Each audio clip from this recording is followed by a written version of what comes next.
आता तुम्ही आता मला भेटला त्याचा काही खुलासा करत असो. लेखे त्यांनी काही सांगितले नाही, राजकारणाची व्यक्तींची चर्चा केली नाही, त्यांनी पुढं काय करावं याबद्दल सुद्धा ते बोलले नाही. ते आम्ही थँक्यू. निलेश लंकेंचं मी स्वागत करतो असं शरद पवार यांनी म्हटलेलं आहे. तर लंकेंना गरज लागल्यास मदत करणार असं पवारांनी म्हटलं. तर निलेश लंके हे शरद पवार गटामध्ये आलेले आहेत.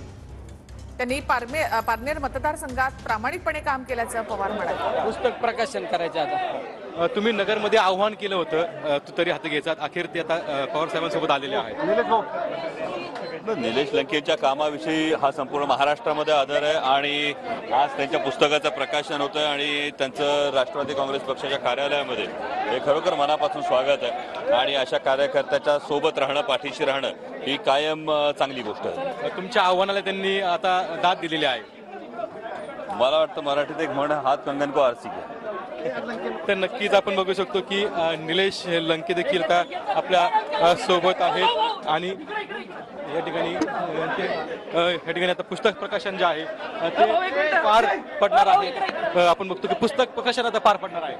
पुस्तक प्रकाशन आता एक 5 मिनिटात पार पडणार आहे. आगामी काळात असेच पवार साहेबांसोबत असणार मी साहेब हे सर्वसामान्य शेतकऱ्यांचे विचारधारा घेऊन चालणारे नेतृत्व आहे. मी त्यांचं नेतृत्व मानतोच ना. पुढचा निर्णय काय असणार? आता पुढचा निर्णय काय असणार? कुठला निर्णय म्हणजे तर नक्कीच आता पुस्तक प्रकाशन पार जे पडणार आहे. पुस्तक प्रकाशनानंतर स्पष्ट केलं नाही की ते अजितदादांसोबत की शरद पवार यांच्यासोबत.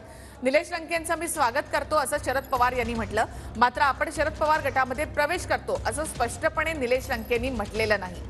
अत्यंत कष्ट करणारी व्यक्ती म्हणून लंकेंकडे पाहतो असं शरद पवार यांनी म्हटलं. तसंच पारनेर मतदारसंघातील कामं त्यांनी प्रामाणिकपणाने केलेली आहेत असं पवारांनी म्हटलं. ते लोकसभेत दिसणार की विधानसभेत असा प्रश्नही पवारांना करण्यात आला. मात्र त्यावर त्यांनी पारनेरमध्ये दिसणार असं मुघम उत्तर दिलेलं आहे. लंकेंना गरज लागल्यास मदत करणार असं पवारांनी म्हटलं. आम्ही कालही, आजही आणि उद्याही पवारांच्या विचारधारेसोबतच असं निलेश लंके यांनी म्हटलंय. मात्र स्पष्टपणे आपण शरद पवार गटामध्ये प्रवेश केलेला आहे असं मात्र ना लंकेंनी म्हटलंय ना शरद पवारांनी. तर पवार साहेबांच्या मंचावरून दुसरीकडे जाणं शक्य आहे का असं निलेश लंकेंनी म्हटलेलं आहे. तसंच खासदारकी संदर्भात अद्याप काही चर्चा नाही असंही निलेश लंकेंनी म्हटलं. पक्ष आणि विचारधारा एकच असं निलेश लंके यांनी म्हटलंय.